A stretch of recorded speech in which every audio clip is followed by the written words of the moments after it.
What's up, everybody? Enson Inoue here. Thanks for your questions. And James and I now are going to go through them all and try and answer the best we can. Right on, guys. Enjoy.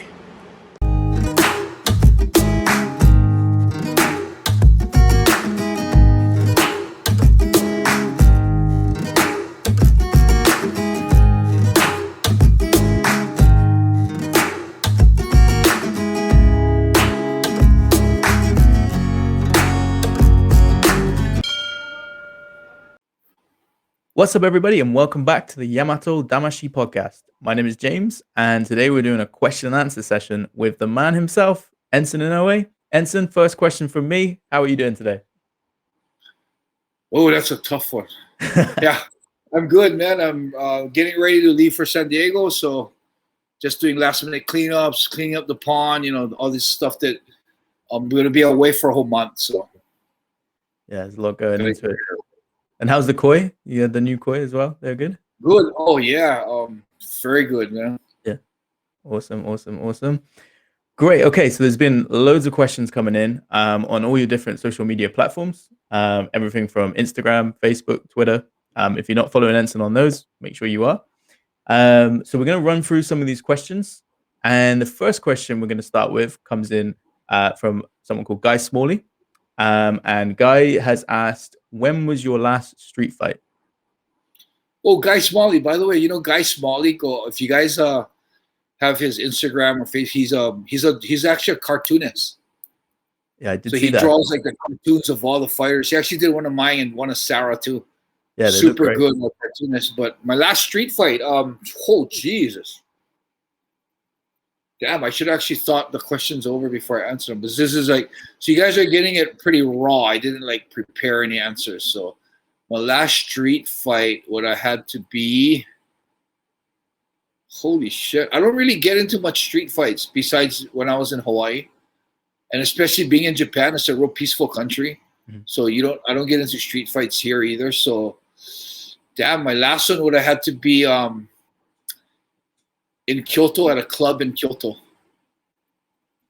It's actually in my book. Yeah, I think it's called 3-on-2 in Kyoto.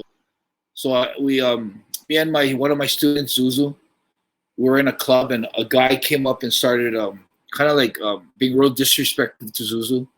So I kind of got upset. The guy was resting his hand on Zuzu's head. And he was that big that he was resting his hand on one of my students' head. I could see my student kind of fuck, leave me alone. So I didn't like it. And I went and I thought Zuzu was making friends. And then when I saw the reaction, I noticed that the guy wasn't his friend. And I had a Red Bull in my hand. And I purposely went up and I kind of grabbed the back of his head. And I kind of started shaking him around like that, kind of real gently. So he was kind of shaking his head and he kind of fuck, what are you doing? Let me go. And he was a foreign guy. And so I told him, well, I'm doing exactly what you're doing to my student. You're making him uncomfortable too. And the guy looked at me he said, fuck, what the fuck are you talking about? He was really mad about something. I don't know. He had some problems.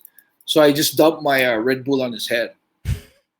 And then he got pissed and he got pissed. And then I just told him to get the fuck out of here. And then he left. So me and Zuzu just stayed in the club, and I really don't like to street fight because I get paid to fight. Why should I fight for free? So we're out in the club for another hour or so. Never seen the guys around, so we're about to leave the club, and we're going up the club had a 2-stairway place, so we kind of go up the stairs, second floor, and we go out the door, and we went up the second floor. The guy came up and approached me and Zuzu, 3 of the guys. And they aggressed us to a point where we actually got into a fist fight.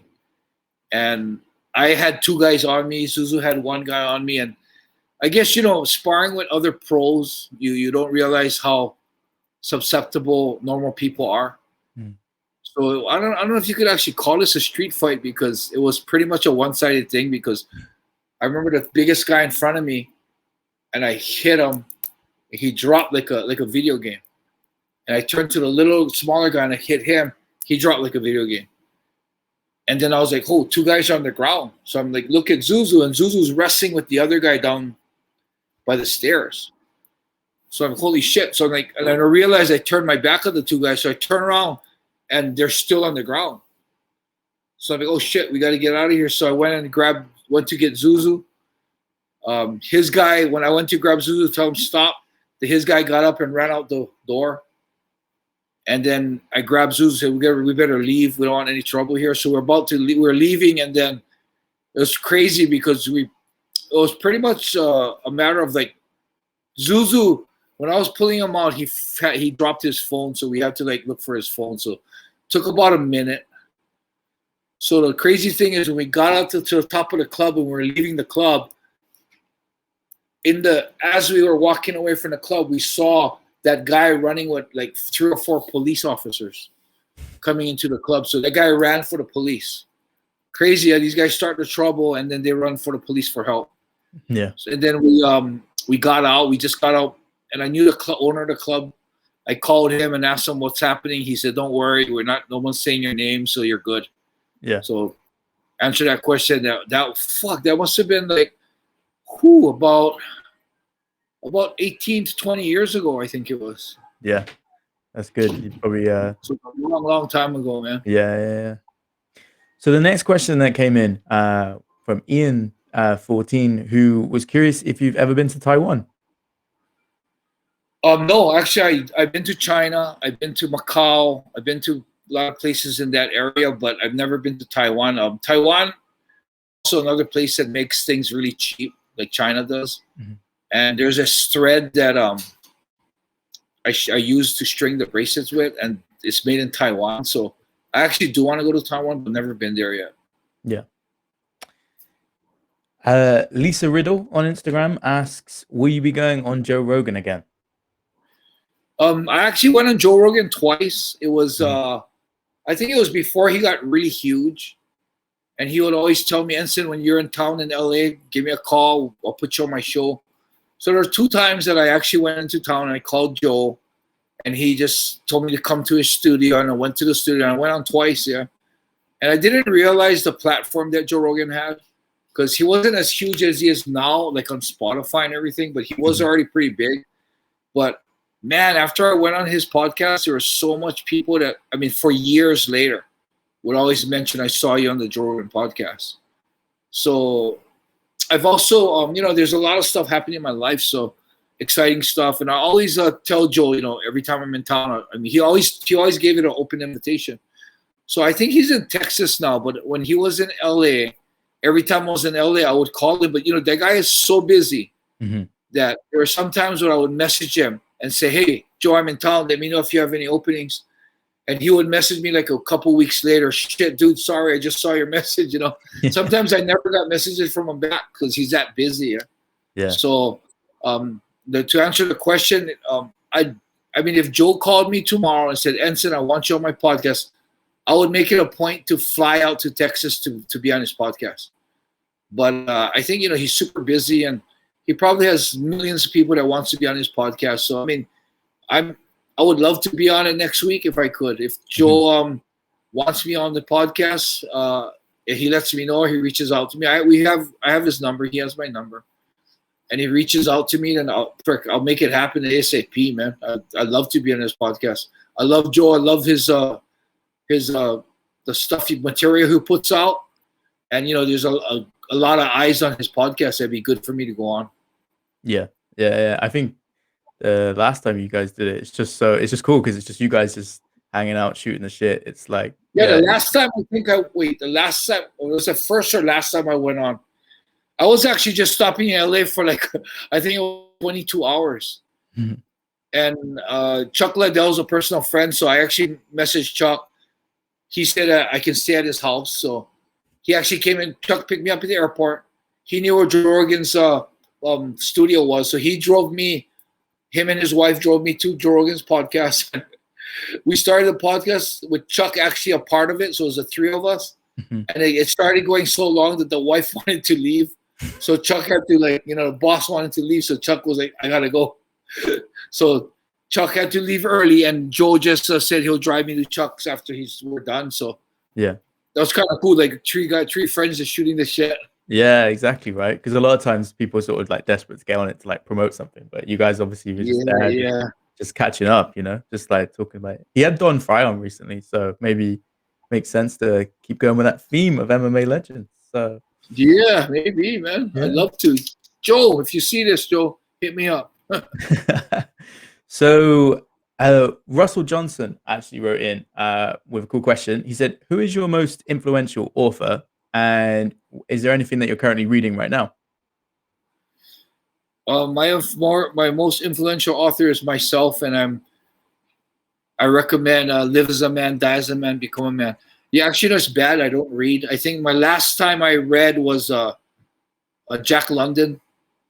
It's a White Fang. It was a book about a dog. And sorry, I can't recommend anyone. I don't do much reading right now. It's very bad. Yeah. I know I should. So also on Instagram, Charles Clarkson Campbell wanted to know if you had any grappling advice for people in like in their 40s. The 40s, yeah.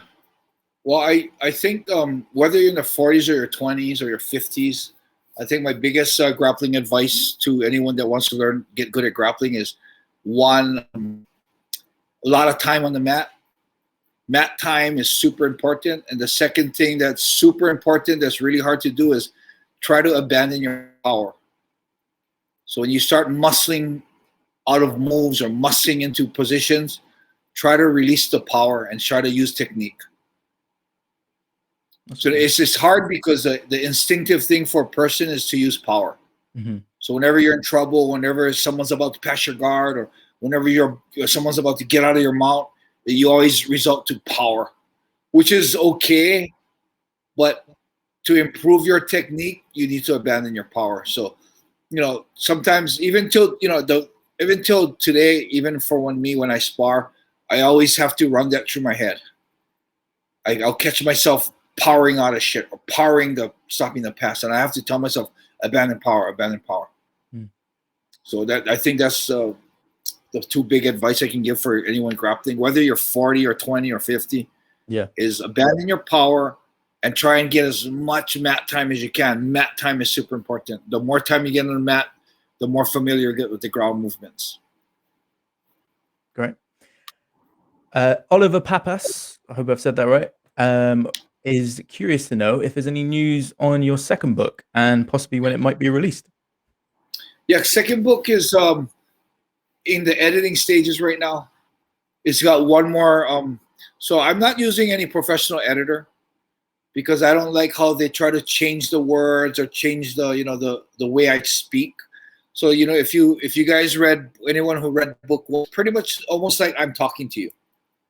So I don't want to create a different atmosphere, a different feeling where they use different vocabulary words, and all of a sudden it's like, oh shit, that's not Enson. Doesn't sound like what Enson would say. So for that reason, I didn't use any professional editor, not just because they're also expensive. So the way I'm editing the book is, I'm going through it, Sarah's going through it, my mom's going through it. I had a friend Cheryl go through it, and there's another guy the last guy that's going to go through it is actually a fan that helped me edit the first one. So the next step is going to him, and then it's going to come back for the final check. I'll make it the final check. Awesome. And so we're looking at probably, I say this every time someone asks me, it's always, okay, at the end of this year, and then the next time is always the end of next year. So hopefully by the end of the year. Great. Soon. So it's a real interesting book too, because it's the first one covered my early years, and then it covered my fights.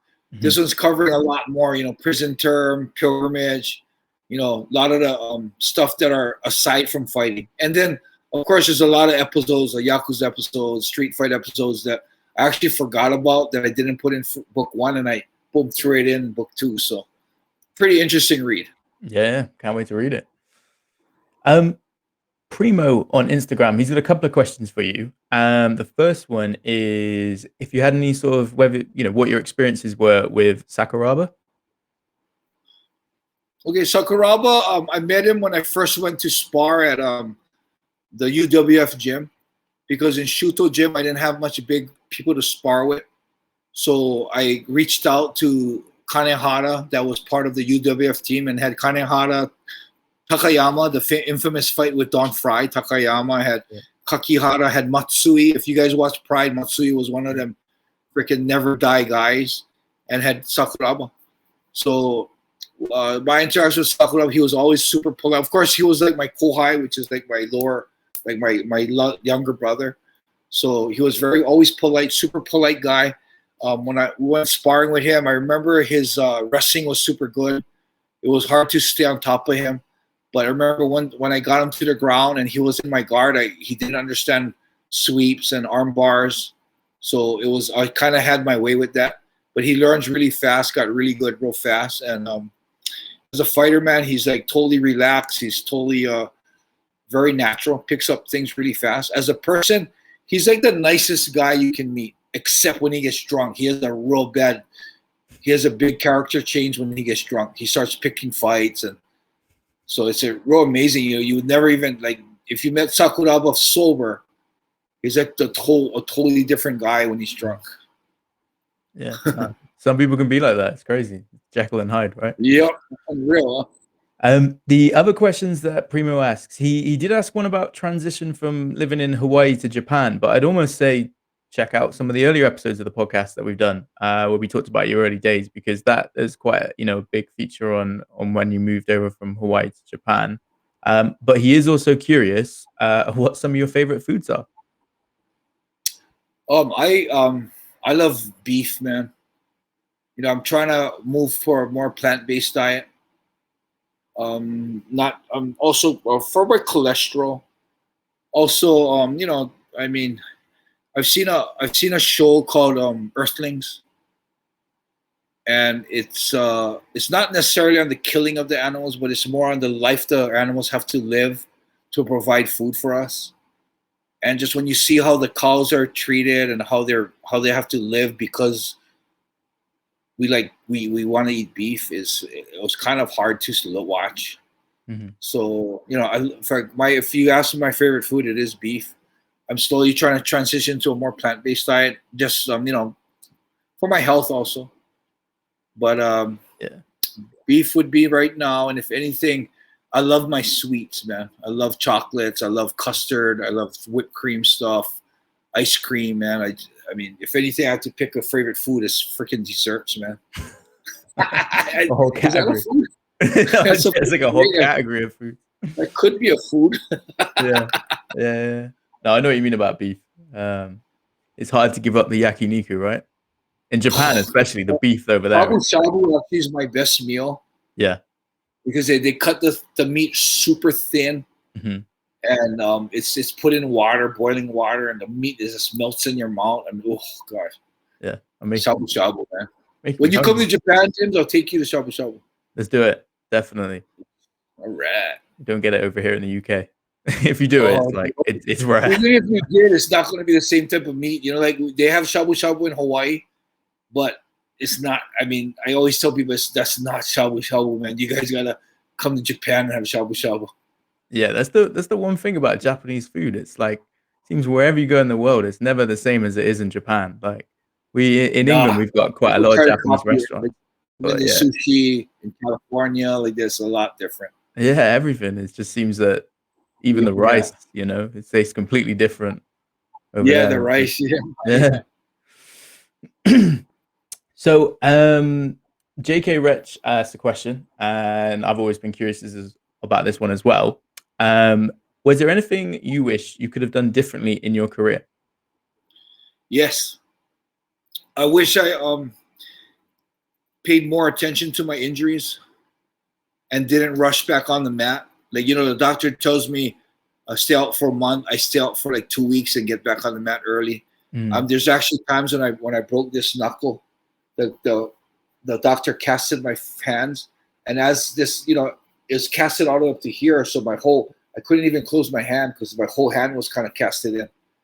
So I mean, I broke this knuckle, so they didn't want me moving my hand, but I noticed my grip was starting to thin out like a girl's hand. So I was afraid of that, so I cut open my cast. Had my student pull it open so I could slide my hand out so I could use my grip, so my grip doesn't the muscles doesn't disappear. So, because of that, you don't heal properly. I mean, look at my fingers, yeah. If you can see my fingers, how crooked they are. I can't even straighten my finger. Look, this is the straightest I can make my fingers. So when I pray, it's like I can't get it unless I push it together real hard. Then I can get it together. But other than that, this is what it is when I pray. Look. Wow. Yeah, and my shoulder doesn't lift past this. The front doesn't lift past that. This one's actually the good side, lifts a little higher. Yeah. Yeah, but my neck's bad. It's all due to not letting myself heal. If the doctor tells you 1 month, stay out of mat for 1 month, man. It's not worth the accumulated damage that your body's gonna get caught up with later on in life, man. Because the older I got, the slowly all the injuries started resurfacing. So that would be my advice: is heal properly and don't rush back on the mat. So don't rush back onto training. Heal properly. Yeah, I think that's sound advice for anyone, any sort of athlete, to be honest, let alone fighting. I think fighters just have that different mentality, right? They sort of will go if they need to go. When you're young, you just think you can work through everything, which you probably could. Mm-hmm. But then it's not good for your body. Your body, you can work through it, but as you get older, the flexibility goes away, the agility goes away, it all catches up, man. Believe me, take care of your bodies, man. So JK Rich had another question, and it's the same question that a friend of mine, Sean, had as well. They both wanted to know, was there anyone that you wanted to have a fight with that you didn't actually get to fight? Yes, Evangelist Silva. That would have been an awesome fight. Yeah, I always wanted Vanderlei because he's the type of fighter who came to knock your head off, and I love fighting that kind of guys because I believe that I had that type of aggression. Mm-hmm. And as a fan too, you hear of two guys that's going to fight that's kind of super aggressive. It gets you really excited. So for me, as a fan, I would have wanted to see that fight. Mm-hmm. And as a fighter myself, going head on with someone like Vanderlei, throwing toe to toe with him and trying to be the one who hits him first. That was exciting for me. So, I thought Vanderlei was so ferocious that it would be very, very intriguing for me to feel his ferocity and his power. And I really wanted to do that, but it never happened, man. And, I'm retired. Even if they offered me today, it's not the same Vanderlei. I'm not the same Enson. And, yeah, I mean, it's one of those things that never happened, and I'll just be in the talk that I wish it did happen. Yeah, it's a dream fight, and it's still, it gets people talking, like, what that would have looked like, you guys both in your prime, and how it would have gone down. So leave it in the fans' minds. So Patrick asks about your purebred gyms and how you got started with the purebred gyms, and also what other locations they're in, as he's actually trained in one in Guam. The purebred gyms, I started up, it was actually a racquetball company.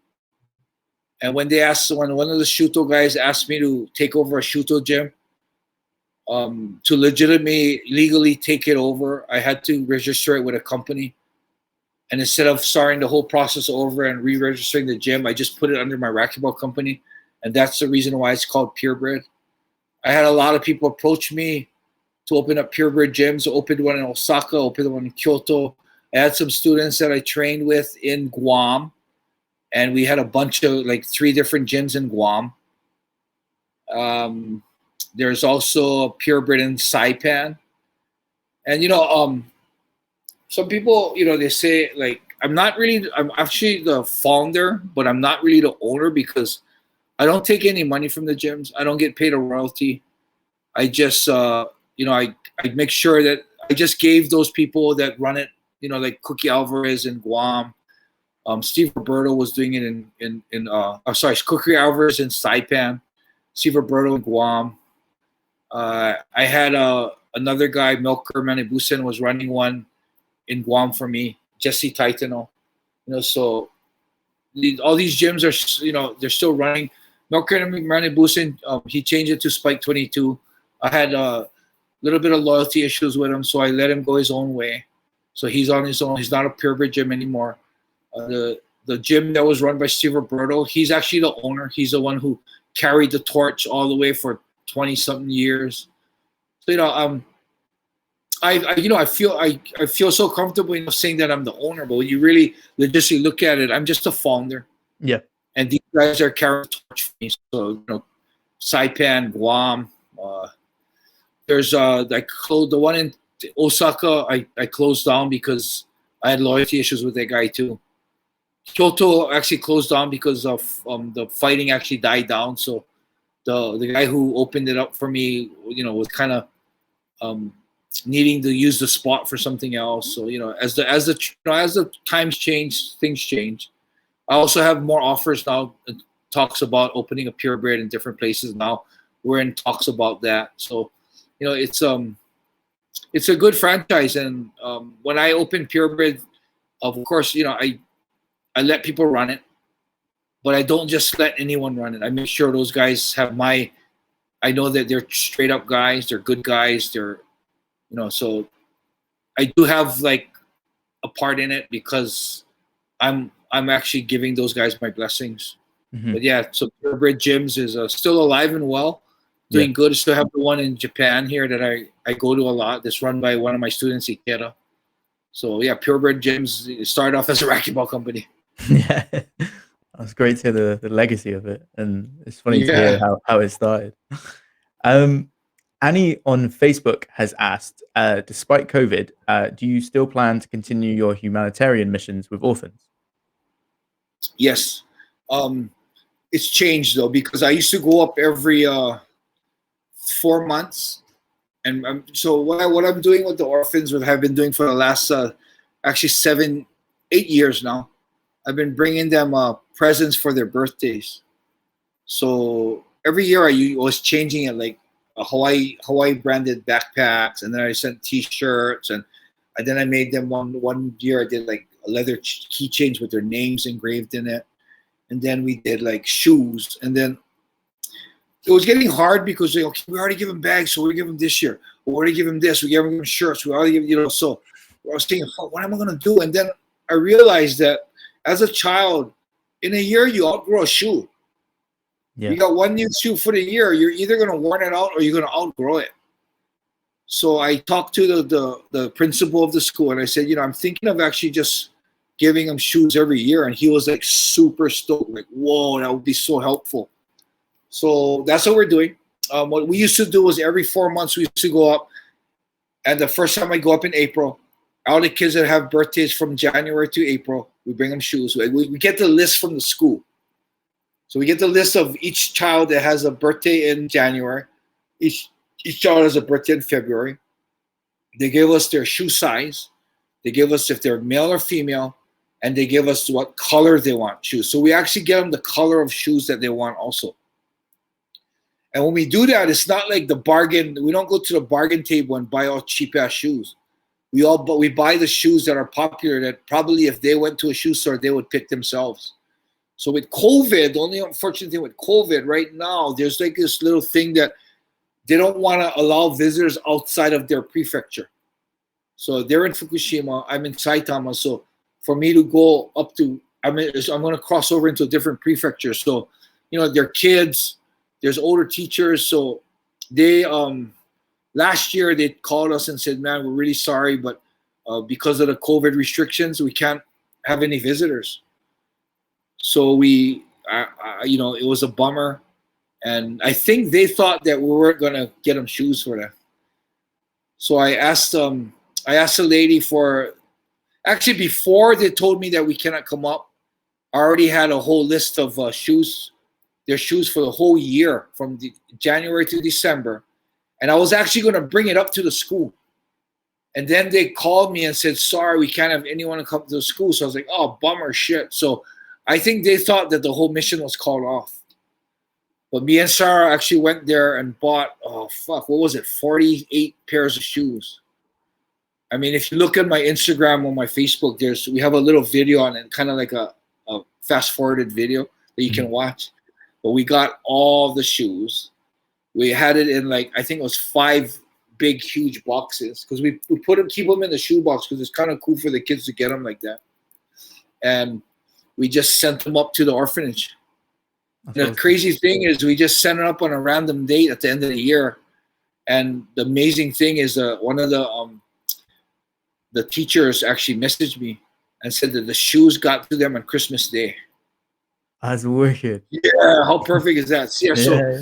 it was, man, the thing with that shoes, it actually costed about close to 2,200 Wow. for all Okay. the shoes. Yeah, but I Yeah. have this Inoue foundation that a lot of people support, so we're able to fund that whole thing with the Inoue Foundation. It's a nonprofit organization, and man, I mean, the joy of doing that is to see the smiles on the kids' faces. Mhm. And with COVID, it's taking away that joy from me.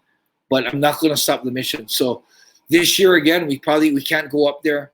It's already August, so in December I'm probably going to get a list from the teachers of all the kids that are in the orphanage with their sizes. Of course, their size is going to change. That's why.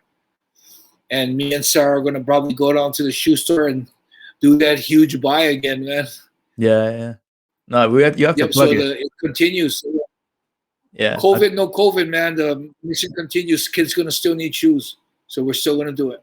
Yeah. We'll put the website down below for anyone to check out the Enson Inoue Foundation, because it's a really good cause, and I think a lot of people would want to support as well, to be fair. So That's cool, man. okay, let's wrap up this part with one final question. And it comes from two people, from Sweaty Eddie on Instagram and Danny Cody on Facebook, and they're both curious to know what happened to Brent, and maybe if you could just give a bit of context about Brent and that situation. It was a Sherdog thing, right? Yeah. So I wanted I never had a highlight video myself, so I wanted a highlight video. There's a bunch of them out now, but I wanted a highlight video myself. So I figured, let's do this. Let's run a little contest, and whoever has the best highlight video, I'm offering them a free trip to Japan to come hang out with me. And there was a bunch that came in. And to be honest, Brent's one wasn't like the best. It was really good. But there was one that was a lot better. But there was a little message Brent wrote saying that, I need to meet you. And when I saw it, I was like, you know what? I gotta fly this guy out. So I picked him and flew him out. And it was good. It was crazy, man. I think he hung out for like a month. So what I did was it was a full expense paid trip. I flew him out. He slept at my house, took him out. I mean, at that time of my life too, I was at the nightclubs every weekend partying, So we took him out all over. He had a great time, and till today we're still in touch. That's cool. I know he's dating a girl now. He's doing really good. He had his ups and downs. He's doing really well. He's actually a ski instructor at one part of his life. Right. And now he's doing really well. I think the girl he's with now is real adventurous. They do a lot of hiking. So we're still in touch, man. We touch bases a lot. We actually when Santi and Inoue, one of my dear friends, my brothers in Thailand, he passed away. I actually brought Brent to Thailand with me to train with Santian. So he actually hit me up online asking if I'm okay, and I got to have a little chat with Brent. But we're in touch, man. So Brent and I are still in touch. That contest actually created a lifetime friendship. So we're still good friends. That's great, man. I think that might be a good podcast. Yeah. I reckon we should Brent do that. on. Yeah. Talking his experiences. He probably might remember some of the stories more than you. Yeah, probably. The thing too is like there was so much crazy shit going on, but for me it was just a whole lifetime of things. So for me it wasn't special, but for him it was probably like a year of like whoa. Yeah, definitely. Because he actually came for a month, but actually came back after and stayed for a year or two. That's so awesome. The stuff he probably saw and experienced with us was probably like a woe time. So it'd be interesting to bring him on. We talk about the contest, the time he had. It'd be crazy. We should bring him on. Let's do it. But yeah, I think to be honest, that's why people love you. Still to this day, because you are so approachable. You are like all the fans. Just they're you always reach out to them. You've gone above and beyond than most other people would. So And just like this Q&A, you know, it gives the fans a chance to actually interact with you, have to answer their questions. So I think I speak You on know, behalf it's of funny all of you them. say something about that. I know you're trying to close it off, but the thing that came up, you know that thing they have. It's called. I'm on Cameo. You know when the guys can pay for you to make a shout out. Yeah. So I had a guy from Russia reach out to me, and he asked that my dad's a huge fan of yours. His birthday pretty soon. Can you make a video? And I was like, most people. I mean, it'd be nice if you go through Cameo because then I get a little bit of payment, and you know that'd be cool. So I kind of sent him the link. You know, I'm on Cameo. Yeah. And he kind of comes back and goes, "Oh, I don't know how to do that." I'm like, you know what? Forget it. Just give me your dad's name, whatever. And I sent him like a shout out video, like to the dad, happy birthday. He had to send me like a video on how to pronounce the dad's name. So it's kind of cool because he was super touched, man. Yeah. And the funny thing is, he messaged me and he tells me my uncle's in hospital with 2 broken legs. Shit. So I'm like, oh shit. And my uncle was super stoked about it, was super impressed with the video. And I say, oh no, I know where this is going. So he went to another video. So he asked me, oh, is there a way you can make a short video for my uncle? I'm like, oh, come on. Wait. Okay, so I tell him, you know what, dude, everyone that wants this, I did it for your dad, but does it through Cameo. So I send him the link again. And then he comes back and goes, I don't know how to do this from Russia. We don't know how to get on Cameo. So I'm like, oh, fuck. So I actually, I haven't done it yet, but I asked him to give me the pronunciation of his uncle, and I'm going to send out a little shout out and hope he gets better because apparently he has 2 broken legs and he can't move. So that's a shout out right there. yeah. So anyone who wants something like that, please go to Cameo, man. I made that account for a reason. I was gonna say, you've opened the floodgates. People are gonna be pouring into your DMs now, giving every sub story and say, Enson, can I have a personal video from you? I don't know how to use Cameo. I'll just say, you know, I'm on Cameo. Yeah. So shout out to that. Anyone wants a call out message, a personal message, hit me up on Cameo. Great, awesome. Well, on that note, everybody, we're going to wrap up this episode. But look out for the next one. We're going to do part 2. So if you didn't hear your question, it should hopefully be in the next one. So thanks, everybody. True.